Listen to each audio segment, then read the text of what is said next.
Okay, subheading 3. This is thinking like an economist. Number 1, the Pareto Principle. And our prop for this video is my little jar of Sahara Desert. This is the Jordan Peterson special. I have heard him mention and speak about the Pareto Principle many times. He gives it incredible weight and has even suggested that it might be a quasi-natural law. But what is it? I'll get into it. Basically, the Pareto Principle, or otherwise known as, or as you might recognize it, the 80-20 rule, is this quasi-natural law and rule of distribution in competitive domains that packs a incredibly powerful insight into productivity. So with plus minus 5% variability, plus minus 10% variability, the Pareto Principle can actually be applied to both natural phenomena and human activities. Okay, so the man who coined the concept, Vilfredo Pareto, noticed that in 1800s Italy, 80% of the land was owned by 20% of the population, which he thought was a curiously unequal distribution. Not that it matters. It appeared to him a little bit unusual, and he wanted to figure out why. But in his studies, he figured out that the 80-20 distribution doesn't stop there, and it's actually quite ubiquitous among really any competitive domain. So in today's world, 80% of the wealth is held by 20% of the people. 80% of the crimes are committed by 20% of the criminals. 80% of the alcohol is drunk by 20% of the people. 80% of the value is achieved by 20% of the effort. 80% of the software customers use only 20% of the software features. And as someone who works for a software company, I can say that is absolutely true. 80% of your sales come from 20% of your salesmen. As someone who works at a software company as a salesman, I can also say that that is absolutely true. And interestingly, this is where it gets into the natural phenomena. 80% of the peas are harvested by 20% of the pods. Apparently, 80% of the world's oxygen provided by trees is provided by just 20% of those trees. 80% of the world's food grows in 20% of the world's countries. And 80% of you will only watch 20% of this video. Before you leave, please like, subscribe, and comment. Please. As you can see, the Pareto Principle infers that across almost any feasible domain, 80% of the outcome is determined by 20% of the inputs. Number 2, opportunity cost. This concept is supported by a very sentimental glass of bottle caps that I got on one night. So, opportunity cost.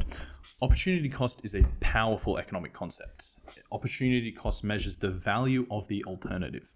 So it should be priced into any action you take. Imagine you have the decision that you need to make between going to the bar with your mates for dinner or staying home and looking after your 2 children. In fact, before I go on, let me just caveat by saying traditionally opportunity cost is going to be calculated in numerical terms. You measure what the cost of the alternative was in either physical units or dollars or whatever. But it's much more fun to apply these to the social realms like I'm doing. So, going to the bar with your mates for dinner, looking after your kids. The opportunity cost of you doing one is the value of doing the other. Okay, so what if you go to the bar? The opportunity cost is the price of a babysitter, a bit of a physical cost, but then it's, more importantly, it's the intangible value of spending a night with the children, which is obviously incredibly difficult to assign a value, but it needs, and it is inherently taken into account, subconsciously when you make these decisions. But just putting a name to it, it's the opportunity cost. What if you stay at home with your kids? What is then the opportunity cost? Well, all the cost of the beers and the meal at the pub, so that's the physical cost. But more importantly, the cost is the good time you would have had with your mates, which is rarer and rarer these days. Number 3, utility. We've got a nice Chinese pack of cigarettes that's going to support us on this concept. All right, don't forget, the only reason I'm doing this is so you comment one of them in the comment section. So please, hack YouTube with me. Hack the algorithm. It'll be fun. Utility. Utility is another powerful economic concept that influences greatly how economists think, but also just how people think. It is a measure of something's value or worth, typically independent of numerical foundation. So, in other words, it measures the satisfaction received from consuming a good or service. Again, similar to opportunity cost, utility traditionally is going to be measured in unit value, cost value, or some numerical value. But it's way more fun to ascribe utility and opportunity cost to the social realm. So let's look at utility. How can you ascribe value to something abstract? If I'm trying to determine how much value I got out of eating a piece of chocolate, I might say that my utility for that chocolate is higher than another. And across my lifetime, as I've eaten many different chocolates, if you can tell or not, basically, I know that the Caramello Koala has nearly an infinite utility for me. The utility can actually be used to price your opportunity cost. So if we think back to staying home with the kids or going to the bar with your mates, staying home with your kids, hard to ascribe an economic value. Let's give it a utility of 10. One smile's worth a point, and the bond you make is worth 5 points. Let's give the utility of going to the bar with your mates a 10 as well. Reminiscing old times is worth a point, and so forth. You probably get what I'm saying. Utility applied to the social realm, it is going to be abstract. There is going to be no right or wrong answer, but it's a good way for you to think about what the cost of things are. So the Caramel Koala has an infinite utility. I would prefer that almost nearly anything. So that's utility. I hope it made sense. Number 4, the law of diminishing returns. My highly sentimental rock rhino here is going to join us on this vid. Like, subscribe, 5 stars. So the law of diminishing returns. With anything from which you yield value, there is a point where the next additional input will actually have zero or negative impact on the overall output. So this law is most readily applicable to supply chains and business, but again, it's more fun to use a social phenomenon to describe it. But just to make sure we understand, you hit diminishing returns when your additional input yields no additional value. It's a sign of inefficiency. You are just as good without that additional input. Therefore, that additional input is inefficiency. Okay, now, applied in the social realm. I would hypothesize that thousands of Tinder users across the world would actually have hit diminishing returns from their relationship with the app. When your time spent swiping and chatting becomes more tiresome and meeting the men or women becomes more unsatisfying, you've hit diminishing returns, because with each additional input, you yield zero or negative value in output. At this stage, each additional swipe, each additional message, each additional meetup will actually detract from your overall output you get from the app. Okay, so hope that made sense. It is a bit of a long bow. It's a long bow to draw, but I went for it. So it's likely true that people have extracted all the novel value they could out of Tinder very, very early, and you actually, in reality, hit diminishing returns with the platform very quickly. This same logic does hold true if you think about Instagram as well.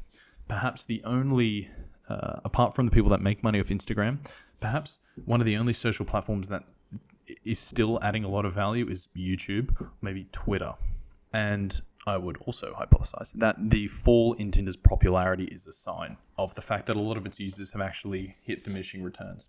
And that's why people don't find the same value they once did in the platform. And there are a lot of other dating applications being used now, not in addition to Tinder, but rather except for. Traditionally, the law of diminishing returns is a function to measure efficiency in manufacturing. Number 5, compounding. We've got a beautiful wire saxophone to join us here.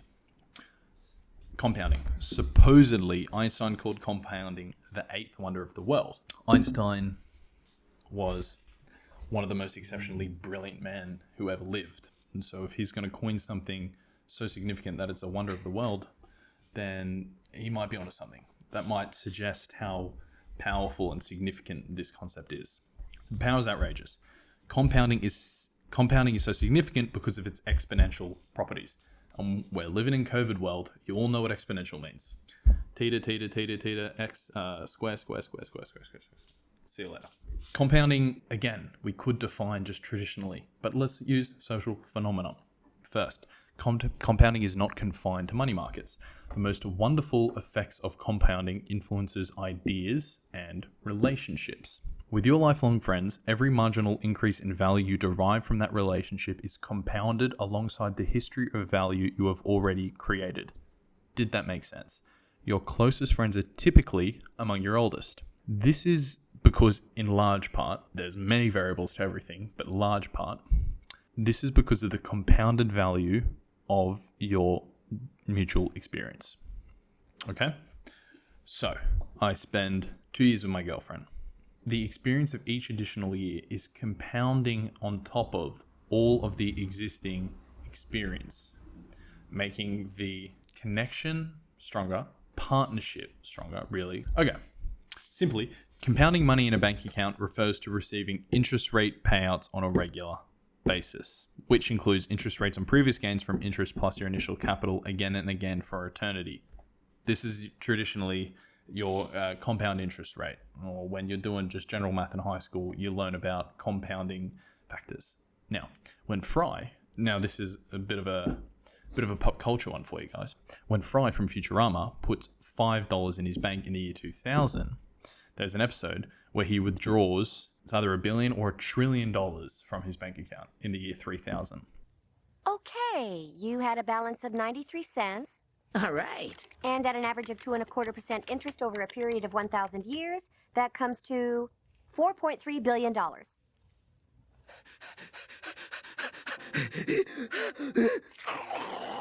This is because of the magic of compounding. Happens in the social realm, happens in the physical realm. Eighth wonder of the world, Einstein said it. Okay, and that was the final concept. Thank you so much for watching the video. This was actually a shorter clip taken out of a much longer video, which you'll be able to find on my channel, where there's 6 subheadings in total. And in total, 31 concepts. So if you enjoyed this, if you managed to make it to the end, first of all, you're a ledge. Cheers. If you liked one of the props, please leave it as a comment. Please like the video. Please subscribe. Leave 5 stars. And have a look at the other videos as well, because there might be something interesting in there for you. I'm going to be making more content, so subscribing is probably the most important one. Click the bell as well. Who knows? Let's hack YouTube algorithm. Just go nuts, spam my stuff. Thank you so much for watching.